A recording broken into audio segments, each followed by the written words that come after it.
We're at the point in the offseason where things really start to heat up. The hot stove begins to burn and we start to see free agents sign. But the market is usually dictated by those players at the top of it. So what we're going to be doing here over the next coming couple of weeks is we're going to be examining the best free agents and their 5 most likely landing destinations for this 2026 campaign and beyond. So keep it locked in here at the Baseball Banter Broadcast and let's get into it.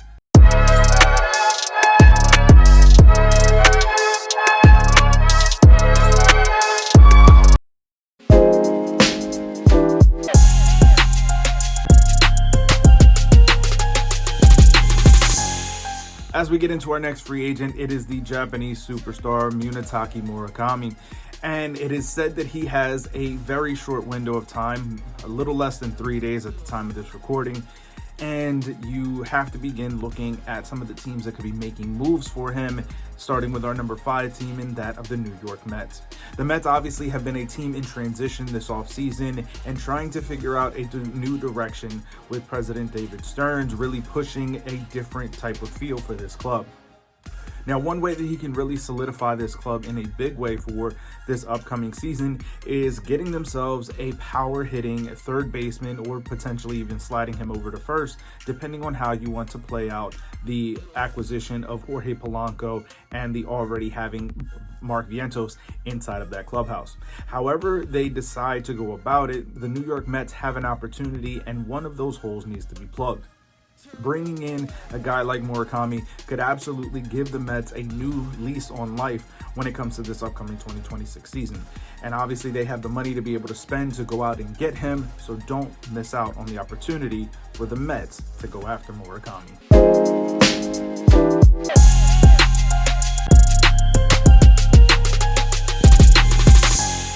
Now, the number 4 team on my list for Murakami is that of the Boston Red Sox. Similarly to why we've mentioned them with Alex Bregman and Eugenio Suarez, they are in need of a third baseman going into this upcoming season. You also have the opportunity of being able to play him at first base as well. So that is also another area of potential opportunity for the Red Sox. Yes, Tristan Casas is going to be coming back at some point, but you don't really know what you're going to get from him at this point in time in his career. Whether or not you're going to go after a guy like Murakami could really truly be based on something of that nature. If the Boston Red Sox and their connection with Alex Bregman is to be severed, they're going to have to find a replacement. What better way to do that than to get back into the Japanese market? Having Masataka Yoshida as well as Murotaki Murakami could absolutely put this team in a big position in the Japanese market. We know that the Dodgers obviously have the favorite son of Japan in Shohei Ohtani, but being able to get yourselves back into that market could absolutely help the revenue stream for the Boston Red Sox. You also pair a power hitter of this caliber with the young lineup that the Red Sox have, and there's no doubt about it that you can put yourselves in a very good position offensively for the 2026 campaign. You're seeing teams like the Blue Jays and the Orioles really make some serious moves, and for the Red Sox, going after Murakami could put them right back into that mix because they have made some moves themselves. There's no doubt about it, this type of player could absolutely fit in Boston, especially being able to pepper that monster in left field. You definitely want to be able to put your best foot forward in 2026 with this young core, and bringing in a power hitter like Murakami could absolutely help facilitate that change.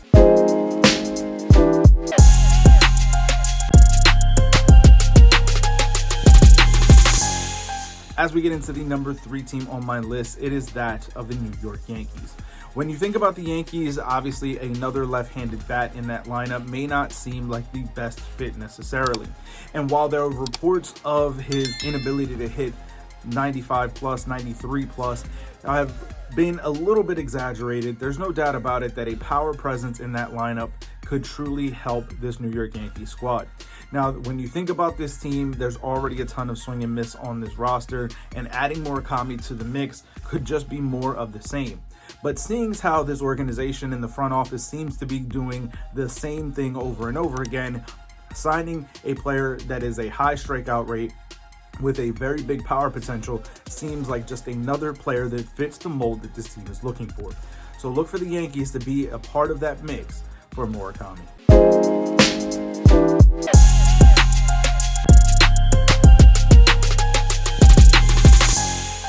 As we get into the number 2 team on my list, it is that of the San Diego Padres. We've seen the Padres be active in re-signing Michael King to a 3-year deal. And one such place that the Padres could absolutely improve on is at first base. Plugging in Murakami at first base could give the Padres another power bat in their lineup that is going to be needing more power from it.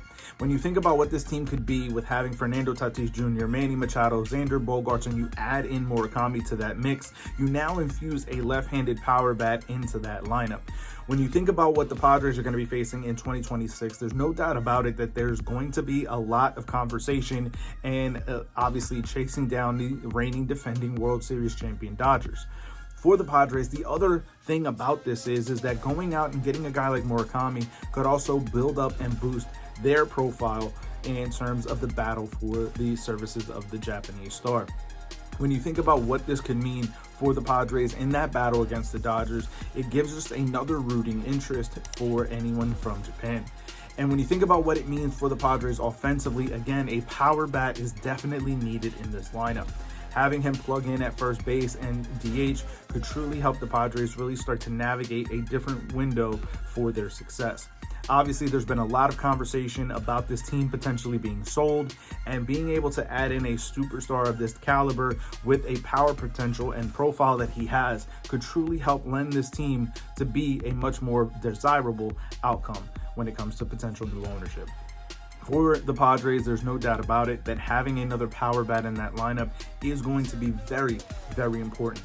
You have a mixed with Jackson Merrill, Fernando Tatis Jr., Xander Bogaerts, Manny Machado, and Murakami that really lengthens out this lineup in such a big way that you're really going to be able to see the best of this team when they go up against those heavy favorites in the Dodgers.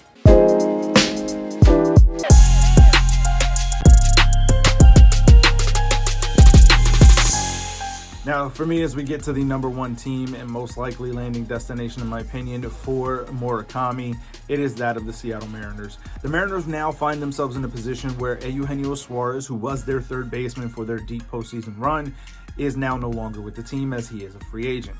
And while thoughts would be that they would have already reunited with such a player, there may be another opportunity and another reason why that has not happened. The Mariners and Murakami could absolutely be a perfect fit when you think about what he could do in that lineup. When you have the switch hitter in Cal Raleigh, the righty bat of J-Rod, Julio Rodriguez, you have Josh Naylor, and then you add another power bat of serious power potential in Munetaka Murakami, there's no doubt about it that the Mariners would absolutely be, without question, the favorites in the American League West division.